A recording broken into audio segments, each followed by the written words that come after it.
I'm Pastor Derek Hale of Trinity Covenant Church here in Wichita, Kansas, and we're looking forward this coming end of July to having our good friend Steve Jeffery come up from his church in Fort Worth, Texas, All Saints Presbyterian. Steve, thank you for joining me for a few minutes today. It's a pleasure, Derek. It's going to be great to be with you. I'm looking forward to it very much. Yes. I want to talk a little bit, just for a few minutes, about our conference that's upcoming. The conference title is The Heart of the Matter. And our theme verse is Proverbs 4:23. Keep your heart with all diligence, for from it flow the springs of life. Steve, just kind of briefly, what does it mean for a believer to keep their heart with all diligence? I think it means understanding how the heart is shaped and affected by the things around us and by the things that we're thinking about.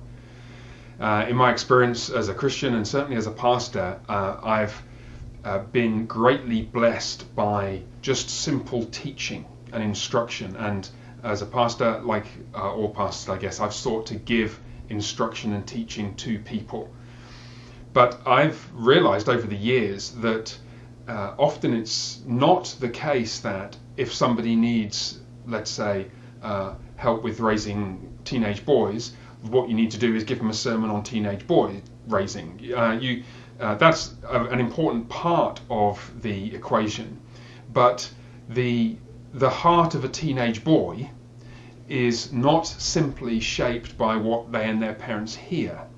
It's shaped by at least two other factors. It's shaped by the habits that they engage in day to day, and it's shaped by the relationships, the people around them. And I've chewed over this for a long time, and I guess as pastors we think about this kind of thing a lot. We're trying to work out how best to help ourselves and how best to help our congregations to grow in faithfulness, and how best to keep our heart with all diligence, to keep our hearts, the control center of our lives, so to speak, on the right track.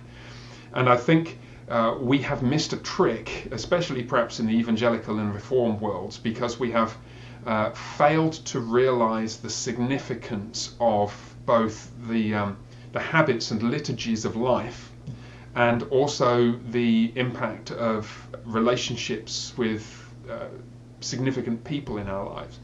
And my aim is to help us to take a few steps towards recovering those elements of Christian discipleship and integrating them into a picture which will help in lots of different situations. So I think that's where we're aiming towards. The Lord will keep us, I trust, and we will make some progress towards that at the end of the month. Yeah.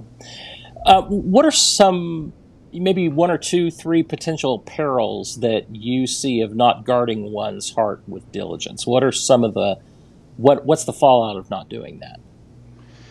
That's interesting. I think there's at least a couple of dangers. The first would be just missed opportunities.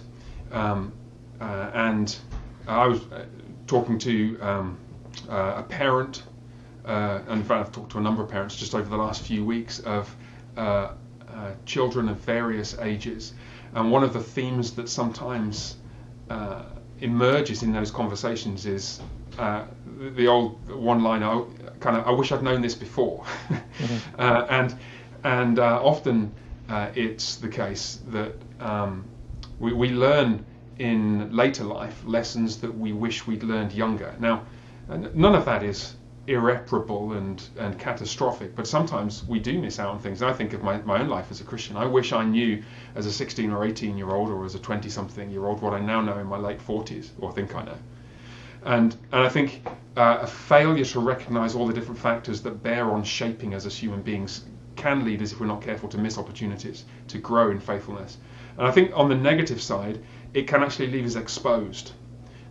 It can leave us exposed to really malign influences. And I've talked to a number of people in pastoral context over recent months and years about some of these influences.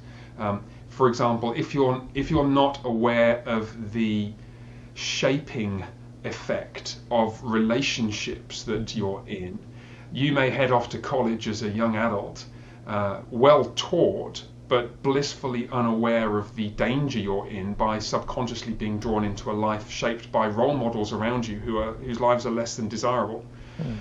Or if you might be a well-taught young person or a well-taught adult, but your habits of life, especially the way that technology bears upon us, social media and various other forms of technology, they shape us in ways that we don't realize they're shaping us, because they impose on us habits of thought and habits of life which have really negative effects on us.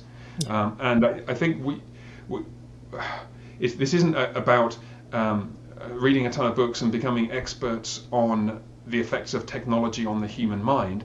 It is really about going back to first principles in Christian anthropology and the Christian doctrine of man and of the human heart, and trying to understand how it is that we could be shaped negatively by some of the things that we just walk around immersed in day after day. So if we are able to keep our minds on those two things, to watch out for the dangers on the one hand and to look out for opportunities that we might miss on the other, we have, I think, a huge amount of untapped potential for growth as Christians, if we're just able to discipline ourselves and think through how we might wisely be influenced by good things and shape our lives with good habits alongside the good teaching that we're trying to immerse ourselves in. That's great, Steve. I like how you brought it back to first principles. So for those of you that are watching, this is definitely a getting back to first principles. There will be nothing here that's over your head. This is very practical Christian living. And so we look forward, Steve, to having you with us in Wichita. And we are very blessed. So thank you so much for coming, and we look forward to having you. I'm looking forward to it, Derek. And just to add to what you're saying, in anticipation of perhaps people coming along who might not normally attend events at the church there in Wichita, and might be wondering, is this going to be for me? I very much hope that it will start at a place that everyone is kind of able to understand what we're talking about, and yet at the same time move us into considerations that may be new to us and therefore could be profoundly helpful. Perhaps especially if you're struggling to deal with particular sins and temptations or challenges in your own life or that of your family, or if you're facing new circumstances, a new job, a new phase of life, a new place. Perhaps you've got kids going off to college, or you're married, newly married, or you've got your first child.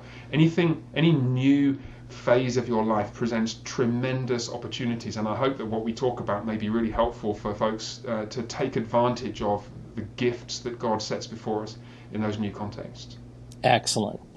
Thank you, Steve, so much. Appreciate you joining us today. We look forward to having you. The Lord be with you, brother. All right, and also with you. God bless. Bye for now.